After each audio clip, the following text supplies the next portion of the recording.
Hello everyone. इस part के start में हम देखते हैं कि मिस्टर कैंग हारी को कॉल करते हैं पर वो कॉल रिसीव नहीं कर रही होती। फिर जिनयोंग और संगू को दिखाया जाता है, वे रेस्टोरेंट में जाते हैं। जिनयोंग उससे कहती है अगर तुम नहीं जाना चाहते हम वापस चलें, तो संगू उसका हाथ पकड़कर कहता है कोई बात नहीं, और वैसे भी हमें इन सब का सामना करना ही था।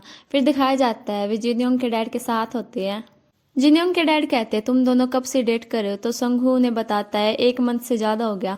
इसके डैड कहते हैं मुझे मेरी बेटी की फिक्र हुई तो मैंने कुछ रिसर्च की है, तुम्हारे मोम डैड नहीं हो, तुम चेयरमैन कैंग के अंडर बड़े हुए। संगू हाँ कहता है। फिर उसके डैड कहते हैं तुम चेयरमैन कैंग के सपोर्ट से बड़े हो, तो इसका मतलब तुम उस कंपनी को छोड़कर दूसरी कंपनी में काम नहीं करोगे। तभी जिनयोंग संगू से कहते हैं चलो यहाँ से। उसके डैड उसे रोकते हैं, तो वो कहती है आप ये सब क्यों पूछ रहे हैं। तो उसके डैड कहते हैं इसमें गलती क्या है, ये मेरा होने वाला सन इन लॉ है।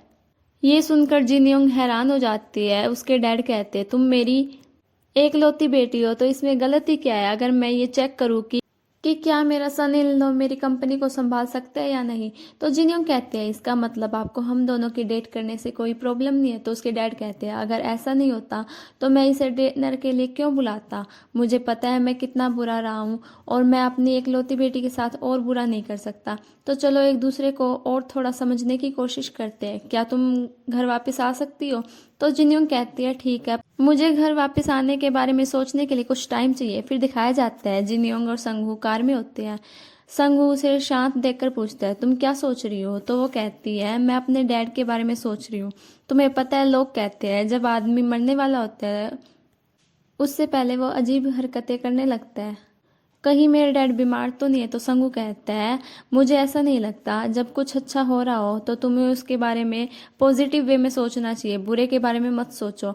तो वो कहती है ऐसा इसलिए क्योंकि मैंने उन्हें ऐसे नहीं देखा। तभी उसे छींक आ जाती है। वो संगू से पूछती है तुम्हारे पास टिश्यू है। वो सामने वाले बॉक्स खोलकर टिश्यू पेपर निकालने लगती है, तो वो देखती है कि वहाँ एक बॉक्स रखा होता है। वो उसे निकाल कर खोल कर देखती है, उसमें एक डायमंड रिंग होती है। उसे देखकर वो शॉक्ड हो जाती है और फिर संगू से पूछती है क्या तुम मुझे प्रपोज करने वाले थे। ये देखकर संगू भी शॉक्ड हो जाता है और सोचता है कि वो क्या कहे। फिर वो कहता है कुछ टाइम बाद तुम्हारा बर्थडे आने वाला है, ये इसी का गिफ्ट है। तो जिनयोंग एकदम सैड हो जाती है और कहती है इसका मतलब तुम मुझे प्रपोज नहीं करोगे। तो संगू कहता है हाँ करूँगा, लेकिन हमें अभी तक तुम्हारे डैड का अप्रूवल नहीं मिला। तो जिनयोंग कहती है वो तो हमें आज मिल गया, और वैसे भी मैं तुमसे शादी करना चाहती हूँ, आओ हम शादी कर लेते हैं। संगू जैसे ही ये सुनता है वो एकदम से कार रोक देता है।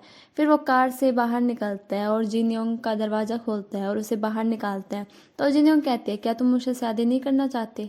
तो ये जिनयोंग से कहता है प्लीज़ तुम मेरे वर्ड्स को चुराना बंद करो।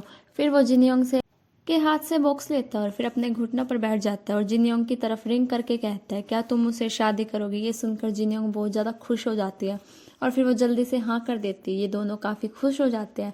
नेक्स्ट सीन में हारी को दिखाया जाता है, वो चलते चलते उसी टावर के पास आ जाती है जिसके बारे में वो मिस्टर कैंग से बात कर रहे थे। फिर वो अपने फ़ोन चेक करती है तो वो देखती है कि उसमें हामिन ने बहुत सारे मैसेज किए हुए होते हैं। ये उन्हें सुनने लगती है तो फिर ये हामिन के नहीं मिस्टर कैंग के होते हैं। ये हारी से कहते हैं मैं कब से तुम्हें कॉल कर रहा हूँ लेकिन तुम मेरी कॉल रिसीव ही नहीं कर रही, मैं तुम्हें सुबह से ढूंढ रहा हूँ लेकिन तुम मुझे कहीं भी नहीं मिली, क्या तुम मुझसे नाराज़ होकर कहीं छुप गई हो। तुम जब मेरा मैसेज सुनो मुझे तुरंत कॉल करना। हारी ये मैसेज सुनकर हैरान हो जाती है और फिर मिस्टर कैंग को कॉल करती है। दूसरी तरफ मिस्टर कैंग को दिखाया जाता है वो हारी को ही ढूंढ रहे होते हैं। तभी वो देखते हैं कि हारी की कॉल आ रही है। वे जल्दी से कॉल को पिक करते हैं और इससे पूछते तुम ठीक तो हो, कहीं तुम कहाँ हो। तो हारी बताती है मैं वही उसी क्रिसमस ट्री के नीचे खड़ी हूँ। ये उससे टावर के बारे में बात कर रही होती है जिस टावर के बारे में मिस्टर कैंग ने इसे बताया था। तो मिस्टर कैंग परेशान होकर कहते हैं तुम वहीं रुको मैं वहीं आ रहा हूँ। ये कहकर वो कॉल कट कर देते हैं और तेजी से गाड़ी चलाते हुए वहां पर जाते हैं।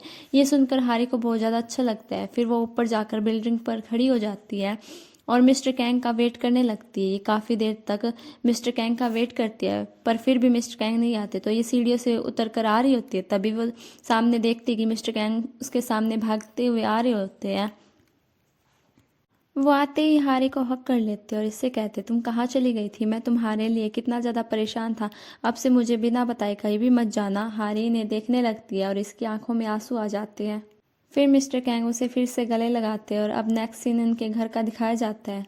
हारी खड़ी होती है, तभी मिस्टर कैंग उसे पीछे से हक कर लेते हैं। फिर हारी मिस्टर कैंग को किस कर देते हैं। फिर ये दोनों किस करने लगते हैं। फिर ये दोनों इंटीमेट हो जाते हैं और यहीं पे ये एपिसोड ख़त्म हो जाता है। मिलते हैं नेक्स्ट पार्ट में, तब तक के लिए बाय बाय।